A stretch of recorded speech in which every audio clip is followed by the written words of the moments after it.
오늘 신년 첫 주일에 하나님께서 우리들에게 주시는 말씀, 구약성경 이사야 43장 14절부터 21절까지 말씀입니다. 이사야서 43장 14절부터 21절까지 말씀, 17절까지는 제가 봉독하겠습니다. 18절부터는 합독합니다.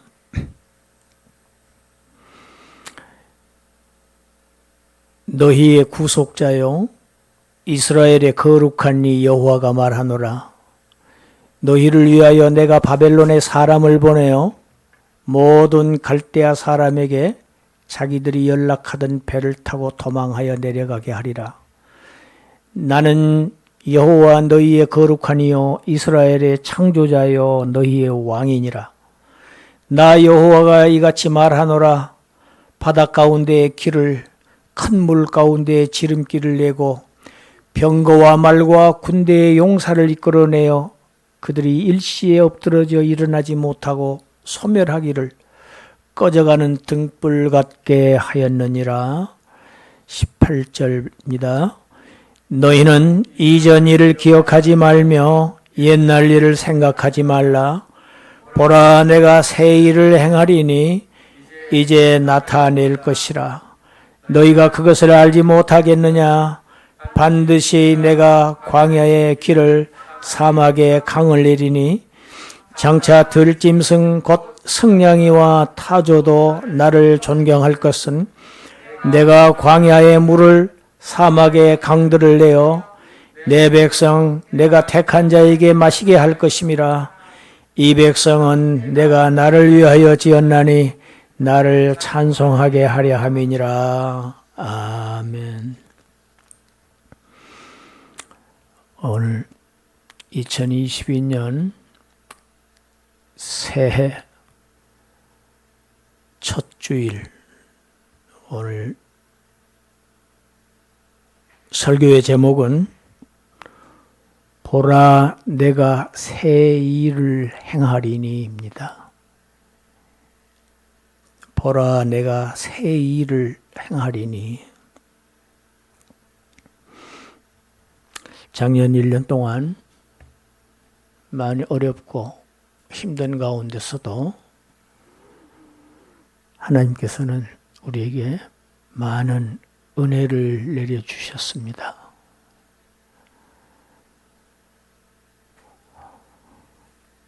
대면 예배가 어려운 가운데서도 우리 교회는 꾸준히 하나님을 예배할 수 있도록 은혜 내려주셨고, 한 사람도 아프지 않게 하셨고, 우리의 삶과 우리의 생업을 하나님께서 지켜주셨습니다. 하나님의 은혜가 아니었으면 오늘 우리가 이 새해 첫날 첫 주일 예배를 하나님 앞에 예배자로 서 있을 수 있었을까? 하나님의 은혜가 아닌 것이 하나도 없습니다.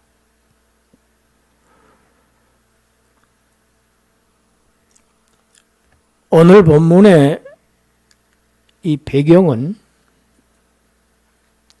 지금 이스라엘 민족의 상태가 바벨론의 포로로 붙잡혀 가 있는 상태입니다. 하나님을 섬기지 않고 우상을 숭배했습니다. 하나님의 백성들이 자신들을 구원해 내신 하나님을 경배하지 않고 이방신들을 섬겼습니다. 가나안 그 주변국들이 섬기는 것을 같이 섬겼어요. 모세가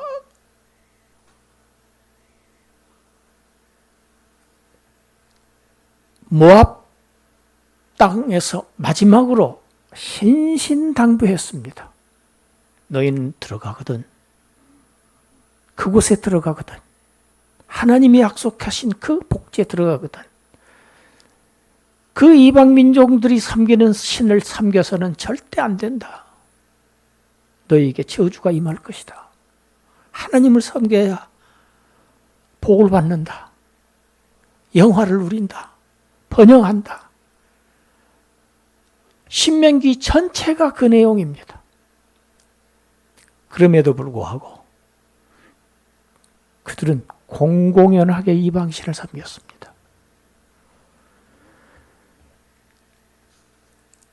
참다가 하나님께서 그들을 당신이 택한 민족을 이방 민족에게 패망하게 하십니다. 그들을 몰아들여서 그들을 치십니다.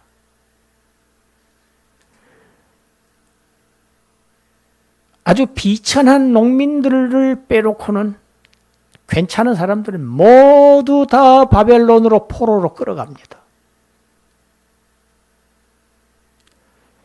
지금 하나님의 백성들이 이방 민족에게 끌려가서 포로로 생활하고 있습니다. 제가 베트남전에 파병했을 때 쉼 없이 하는 기도가 있었습니다. 작전 지역에서 한 걸음 한 걸음 옮길 때마다 항상 읊조리는 기도가 있었어요. 하나님, 저를 제발 포로가 되지 않게 해주세요. 차라리 이 전투에서 장렬하게 제가 전사를 할지라도 포로는 되지 말게 해주세요. 이것이 항상 저의 기도였어요. 여러분, 포로는 비참합니다.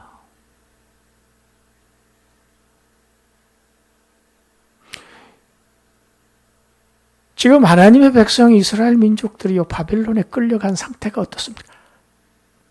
바벨론에 뭐가 없습니까? 성전이 없습니다.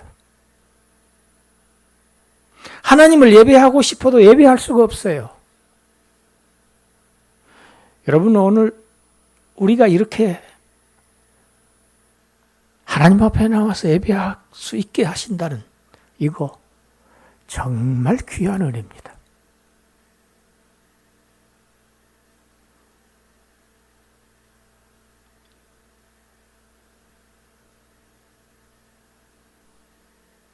생각해 보세요. 아니, 하나님의 백성이 이방 민족에게 멸망당하다니. 멸망당하는 것에서 끝나지도 않고 남의 땅으로 끌려가서 비참한 포로 생활을 하고 있는 게 이게 말이 되는 이야기입니까? 이 포로 생활이 고통스럽다는 것만 아니고 이 하나님의 백성으로서 이건 수치고 치욕입니다.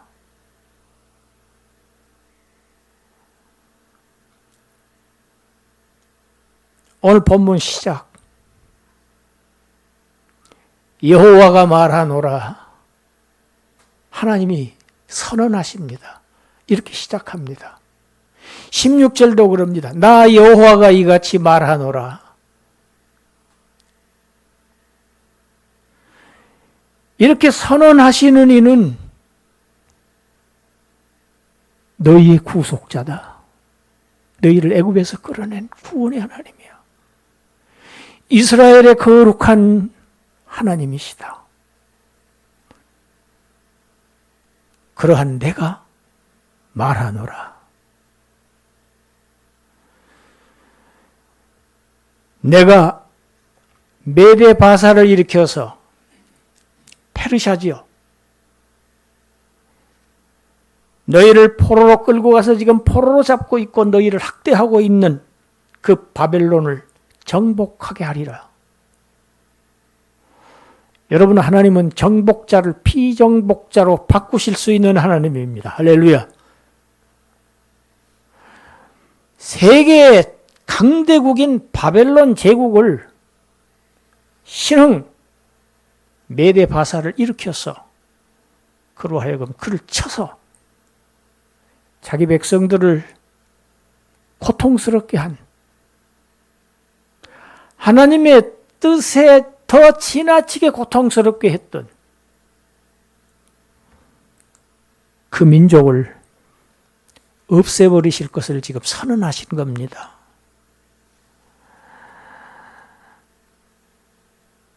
하나님은 자기 백성의 죄를 못 본 척 하시지 않습니다. 반드시 징계하십니다. 그러나 징계는 하시지만 아주 심판하시지는 않습니다. 아주 멸망시키시지는 않습니다. 이 징계는 하나님의 지극한 사랑입니다. 자기에게 돌이키게 하시기 위한 하나님의 마지막 수단이 지금 이스라엘 민족이 지금 겪고 있는 겁니다.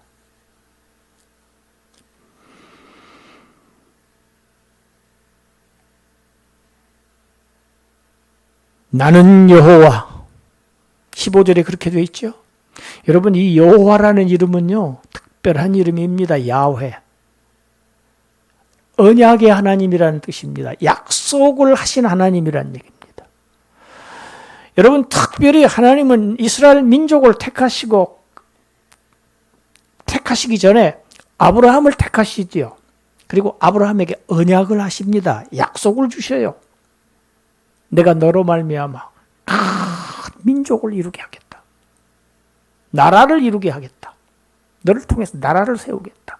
그리고 이 광활한 땅을 너에게 다 주겠다. 언약하신 하나님이라는 뜻입니다. 이 여호와가. 그래서 창세기에 보면요. 처음에는 여호와가 안 나와요. 그냥 하나님이 나와요. 엘로힘만 나와요. 그런데 창세기 2장 4절부터는 엘로힘 야훼가 나와요. 여호와 하나님이라고 주어가 바뀝니다.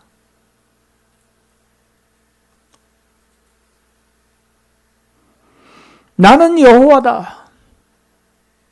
왜 여호와라고 자기 이름을 지금 발표하십니까? 너희 조상 아브라함, 이삭, 그 족장들에게 약속을 했던 하나님이야. 바로 그 여호와야. 나는 바로 너희의 거룩한 이야. 자꾸 너희라는 단어를 자기 이름에다가 넣습니다. 너희의 왕이니라. 여러분 하나님 자신과 이스라엘 민족과의 관계를 자꾸 자신의 명칭 속에다가 지금 포함시키셔요. 여러분 관계입니다.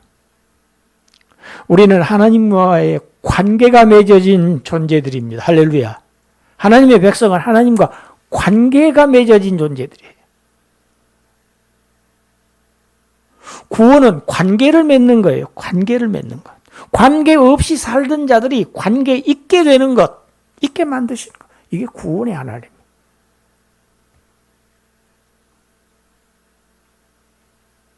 여호와, 너희의 거룩하시니 이스라엘의 창조자, 이스라엘의 창조자, 민족을 내가 창조했어.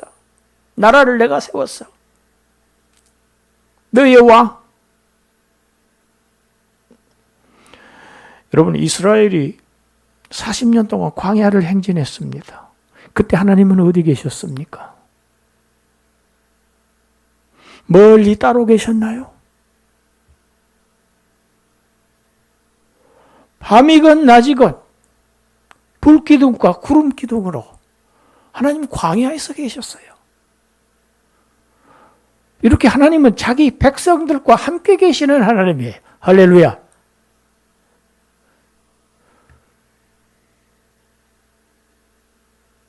이스라엘 백성이 바벨론의 포로로 끌려가서 비참한 포로 생활할 때 하나님은 어디 계셨습니까? 자기 백성들 잊으셨나요? 괘씸하다고 하나님 멀리 떠나가셨나요? 아닙니다. 자기 백성이 포로로 있을 때 포로의 그 땅에 하나님도 함께 계셨어요. 이사야서 49장 14절부터 17절 우리 함께 읽습니다.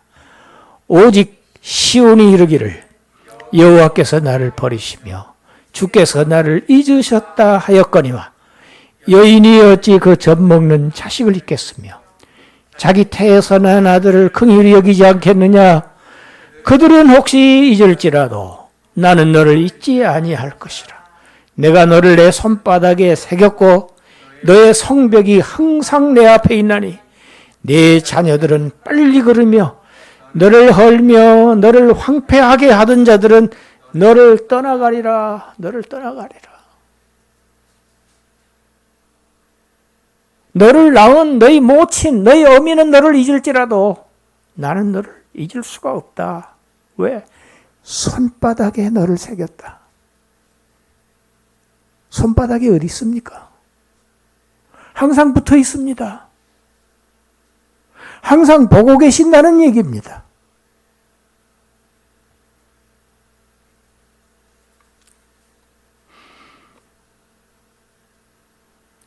과거 이스라엘은 출애굽 때 놀라운 경험을 했습니다. 아무것도 없는 광야, 그곳으로 나와서 없는 것을 있게 하시는 창조주 하나님을 만났어요. 거기서요.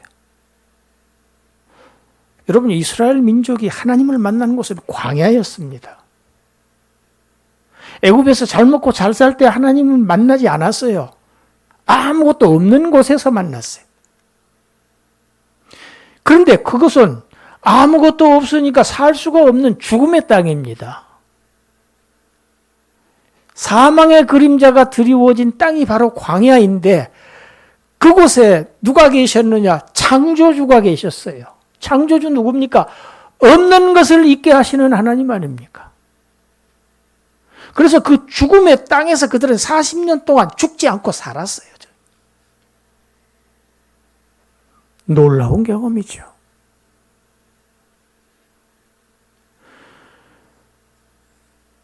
출애굽 직후에 하나님께서 바다 가운데 길을 내셨어요.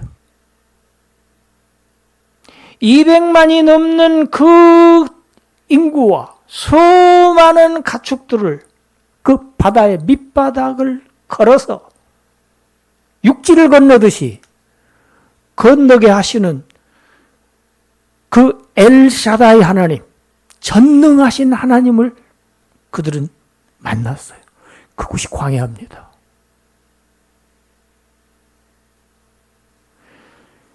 그들을 추격해오던 애굽의 바로와 그의 요즘 같으면 포병이에요.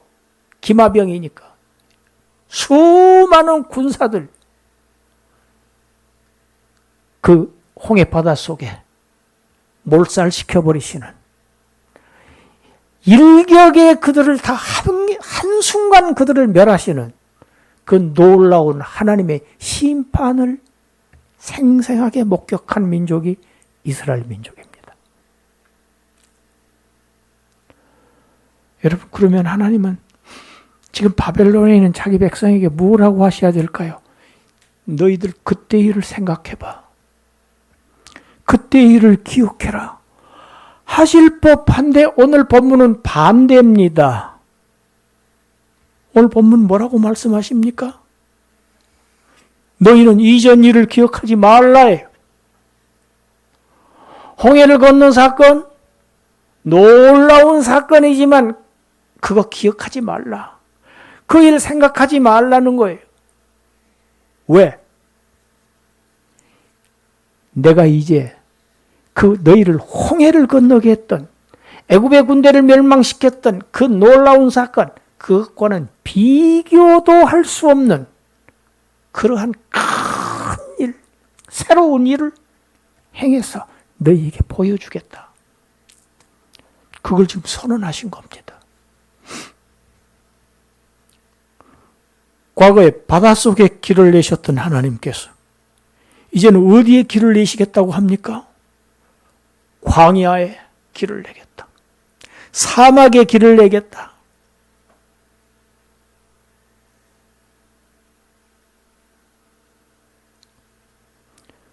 광야에 물이 없었어요. 물이 없어서 막 불평하고 우리 다 죽는다. 그곳에서 반석을 깨서 그들을 마시게 했었던 하나님께서 이제 사막에 물을,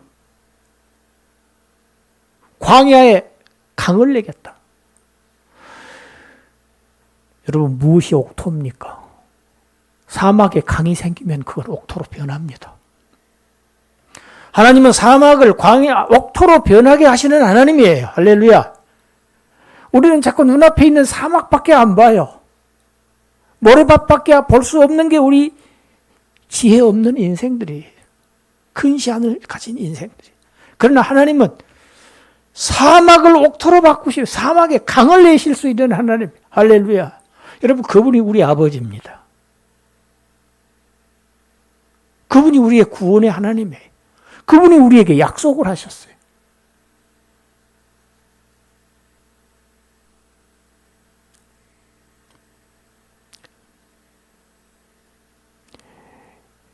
여러분, 이 약속을 하신 하나님,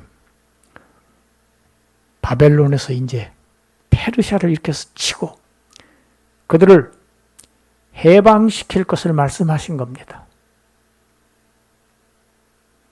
그런데 중요한 게 있습니다. 오늘 본문의 이 말씀은 19절 이하 보라 내가 새 일을 행하리니, 이 일은 단순히 이스라엘 민족이 바벨론 포로에서만 탈출하게 하는 육적인 탈출만을 의미하지 않습니다. 거기에 그치지 않는다는 것이 이 놀라운 일입니다. 더 놀라운 일입니다.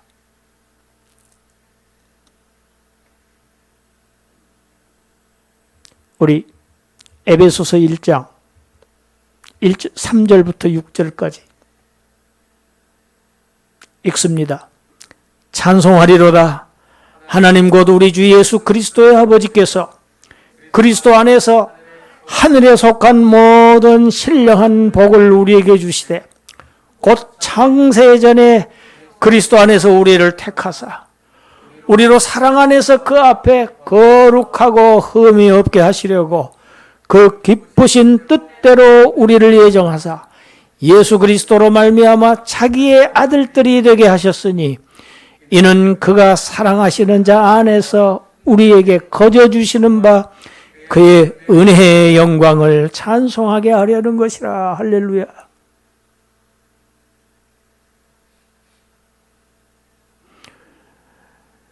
여러분, 하나님은 자기 백성을 이민족의 압제에서만 해방시키는 데서 그치시잖아요. 이것은 무엇을 예표하느냐?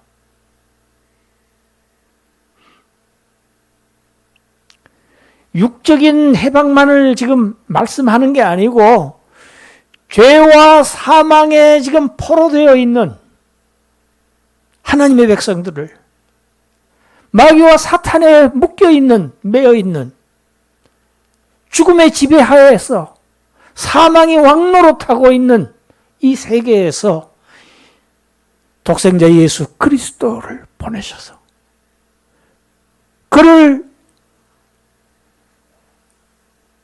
그에게 모든 그들의 죄값을 담당시키셔서 그들 하여금 온전하게 거룩하고 깨끗한 하나님의 아들들로 삼으시는 영적인 해방을 지금 염두에 두고 하신 말씀이 오늘 내가 새 일을 행하리니, 새 일의 아주 궁극적인 의미입니다.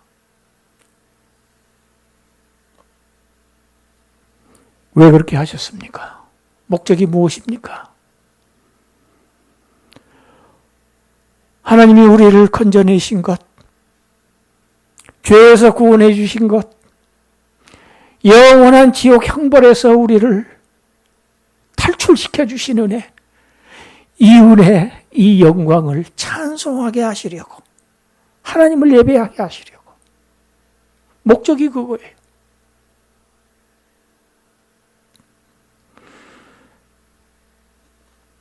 여러분, 우리는 지금 광야 길을 아직 걷고 있습니다. 나그네 삶을 살고 있습니다. 작년 한 해 어렵고 힘들었지만 아무리 어렵고 힘들었어도 우리의 의복이 헤어지지 않았고 우리 발이 부르트지 않았어요. 하나님의 광야에 돌보심이 있었습니다. 광야의 돌보심. 여러분, 이게 하나님의 능력입니다. 죽음의 땅에서 살게 하시는 하나님의 능력. 하나님 아버지의, 우리 아버지의 이 광야의 돌보심은 올해에도 계속될 것이고, 올해에만 계속되는 것 아니고 내년에도 내후년에도 우리 주님 다시 오시는 그날까지 내가 너희와 함께 하겠다, 내 백성과 함께 하시겠다고 하는 굳센 약속을 우리는 이미 받았고, 아버지의 나라에서 영원한 삶을 우리는 이미 확보한 사람들이에요. 아직 우리 손에 쥐지는 않았지만 이미 확보한 상태예요. 왜? 하나님이 약속하셨으니까. 거짓말 하실 수 없는 신실하신 하나님이, 우리 아버지가 우리에게 약속하셨으니까. 여러분, 아버지가 자녀들에게 약속 깨는 거 보셨습니까? 그런 아버지 없습니다. 인간 아버지는 혹시 능력이 부족해서 약속한 것을 다 못 이룰지라도 전능하신 저와 여러분의 아버지는 깨실래야 깨실 수가 없어요.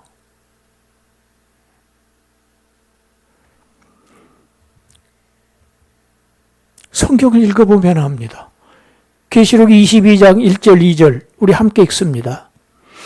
또 그가 수정같이 맑은 생명수의 강을 내게 보이니 하나님과 및 어린 양의 보좌로부터 나와서 길 가운데로 흐르더라. 강 좌우에 생명수가 있어 12가지 열매를 맺되 달마다 그 열매를 맺고 그 나무 잎사귀들은 만국을 치료하기 위하여 있더라. 할렐루야. 아직은 우리가 지상에서 죄와 상관이 없이 살고 있습니다. 아직은 포로입니다. 지상의 삶은 포로의 삶입니다. 온전히 탈출하지는 못했지만, 그렇지만 예수 그리스도의 십자가, 그 승리로 말미암아서 우리는 영생을 확보해, 영생을 얻은 자들로서 우리 주님 오시는 날, 우리가 이 포로 생활 완전히 청산할 날, 그래서 우리에게 약속하신 그 나라, 생명수 그 강가에서 하나님의 영원하게 사는, 영생하는 물을 거기에서 마시면서 죄와 상관없이 어떠한 어둠의 그림자도 없는 그 광명의 나라에서, 그 광명의 아버지와 함께 영생하는 그날, 그날을 바라보고 소망하면서 2022년 올 한 해에도 그리스도 안에서 승리하시는 그러한 여러분들이 되시기를 주님의 이름으로 축원합니다. 기도합니다. 하나님, 감사합니다. 우리가 무엇이건데, 인생이 무엇이건데 이렇게 우리를 사랑하시고 우리를 잊지 않으시고 우리를 보살피시고 우리에게 언약하시고 그 약속을 성취하시고 하나님, 이 은혜를 받은 자들 날마다 그리스도 안에서 승리하는 이기는 생활을 할 수 있도록 주님 올 한 해 한 사람 한 사람, 한 성도 한 성도, 전 교회를, 한국의 전 교회를 주님 축복하여 주시옵소서. 예수님 이름으로 기도드리옵나이다. 아멘.